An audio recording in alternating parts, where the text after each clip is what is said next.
Ketika Anda berada di alam bebas, penting kiranya kita kuasai cara membuat api dengan beberapa metode agar Anda dapat menyalakan api dengan cepat.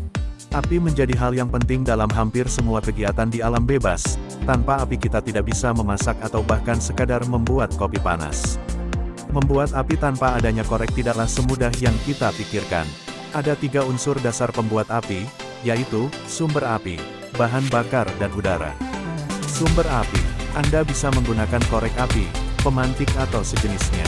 Bila Anda tidak membawa benda-benda tersebut, Anda bisa mencoba beberapa cara tradisional yang dilakukan orang-orang sebelum mengenal korek api.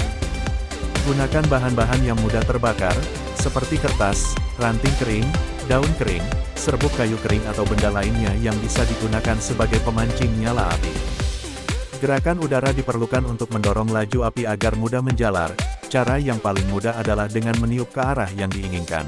Kali ini saya akan mencoba membuat api dengan teknik bow drill. Adapun alat dan bahan yang diperlukan antara lain. Nomor 1. 2 buah kayu kering yang tidak terlalu keras atau lembek, dengan panjang kira-kira 20 cm sampai 30 cm, untuk alas dan penahan tongkat bagian atas. Nomor 2. 1 buah tongkat kayu kering, usahakan yang lurus, dengan panjang 15 cm. Nomor 3.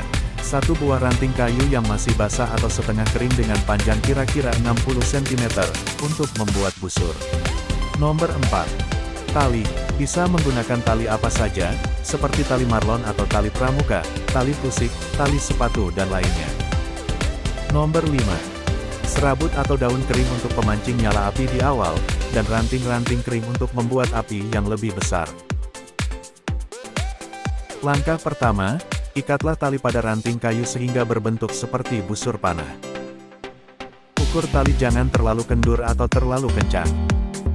Langkah berikutnya lubangi kayu alas dan kayu penahan atas, seukuran tongkat yang akan digunakan sebagai mata bor serta buat juga alurnya untuk kayu yang digunakan sebagai alas.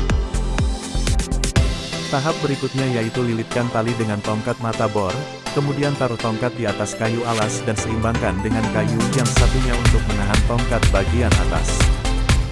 Api merupakan hasil dari reaksi antara suhu tinggi, bahan bakar, dan oksigen. Tanpa 3 hal tersebut maka tidak akan ada api.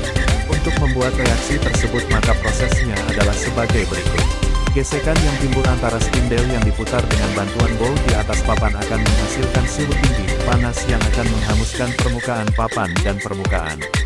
Spindel menjadi arang. Arang ini merupakan bahan bakar.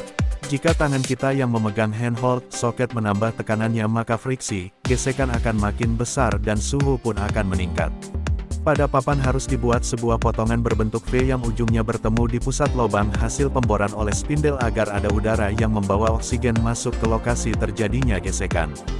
Ketika suhu kedua permukaan sudah mencapai titik bakar dari arang yang dihasilkan, maka akan tercipta bara. Jumlah oksigen pada fase ini masih belum memenuhi syarat terjadinya api. Nah, bara ini harus kita pindahkan ke bahan bakar awal tinder, kemudian kita tiup untuk memasukkan oksigen ke dalam proses reaksi kimia tersebut sampai pada jumlah yang cukup. Saat tinder mencapai titik bakarnya dan jumlah oksigen memenuhi komposisi untuk terjadinya api maka api akan menyala.